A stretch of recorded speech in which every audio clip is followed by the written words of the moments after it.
আমাদের জার্নিটা শুরু হয়েছিল শিয়ালদহ স্টেশন থেকে।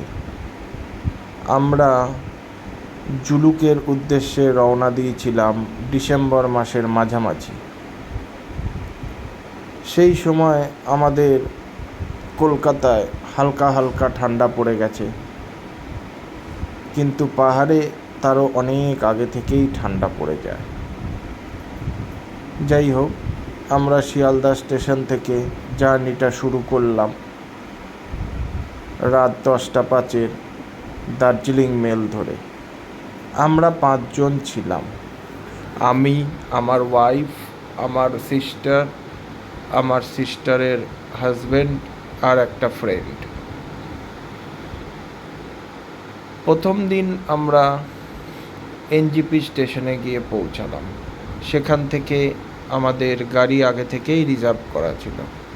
সেই গাড়ি ধরে আমরা সোজা চলে গেলাম বাংলা সিকিম বর্ডারের কাছে।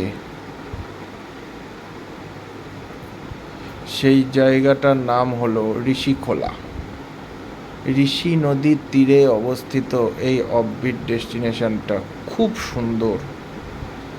ঋষি নদীর কলকনানি শব্দ, একটা শান্ত মনোরম পরিবেশ, খুব ভালো লেগেছিল আমাদের সবার। রাত্রেবেলায় তো খুবই ঠান্ডা পড়েছিল। তার পরের দিন আমরা যথারীতি সকাল সকাল উঠে আমরা ওখান থেকে পাড়ি দিলাম জুলুকের উদ্দেশ্যে। জুলুক যাওয়ার পথে আমাদের অনেকগুলো ভিউ পয়েন্ট পড়েছিল। সেই ভিউ পয়েন্টগুলো কমপ্লিট করে আমরা জুলুকে গিয়ে পৌঁছালাম। আর জুলুকে গিয়ে যখন পৌঁছালাম তখন ওখানে প্রবল ঠান্ডা। রাত্রেবেলা টেম্পারেচার -5 থেকে 6 ডিগ্রি পর্যন্ত চলে গেছিল। অল্প অল্প জল জমে বরফও হয়ে গেছিল। যাই হোক, আমাদের জার্নিটা ছিল 4 রাত্রি 5 দিনের। সেকেন্ড দিন আমরা জুলুক থেকে সিল্ক রুটের উদ্দেশ্যে রওনা দিলাম। সিল্ক রুটটা খুবই ভালো জায়গা। আর আমাদের ভাগ্যটা এতটাই ভালো ছিল যে ওয়েদার পুরো ক্লিয়ার ছিল। একদম কিছু দূর যাওয়ার পরেই একদম ঝকঝকে কাঞ্চনজঙ্ঘা আমরা দেখতে পেয়েছি। পুরো সিল্ক রুটটা জুড়েই আমরা কাঞ্চনজঙ্ঘা দেখতে পেয়েছি। নাথুলা পাস, বাবা মন্দির, জিগজ্যাগ রোড, সমস্ত জায়গা ঘুরে আমরা সেই দিন বিকালবেলা চলে গেলাম পদমচেনের উদ্দেশ্যে। সেইখানে রাত্রিবাস করলাম। তারপর আমাদের তারপরের দিন সকাল সকাল উঠেই আমরা ওখান থেকে চলে গেছিলাম সিলারিগাঁওয়ের দিকে। সিলারিগাঁও যেতেও একটু সময় লাগে।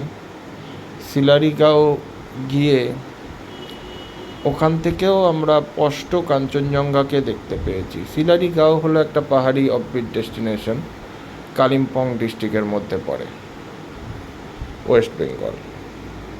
খুব সুন্দর একটা পাহাড়ি গ্রাম। ওখান থেকে আমরা বিকালবেলা চলে গেছিলাম ভিউ পয়েন্টের দিকে। সেই ভিউ পয়েন্ট থেকে আমরা কাঞ্চনজঙ্ঘাকে আরও কাছ থেকে দেখেছিলাম।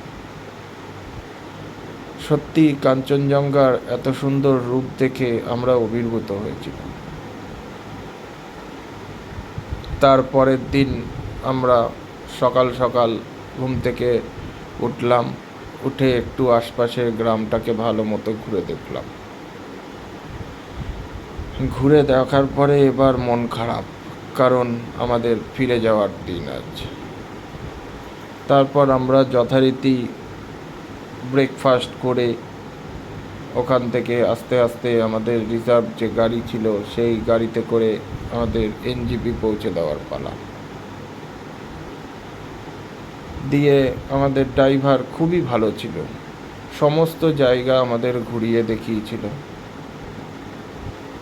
এবার আমরা ওখান থেকে সোজা চলে আসলাম আবার সেই এনজিপিতে। এনজিপি আস্তে আস্তে আমাদের বিকল হয়ে গেছিল, এটাও ঠিক।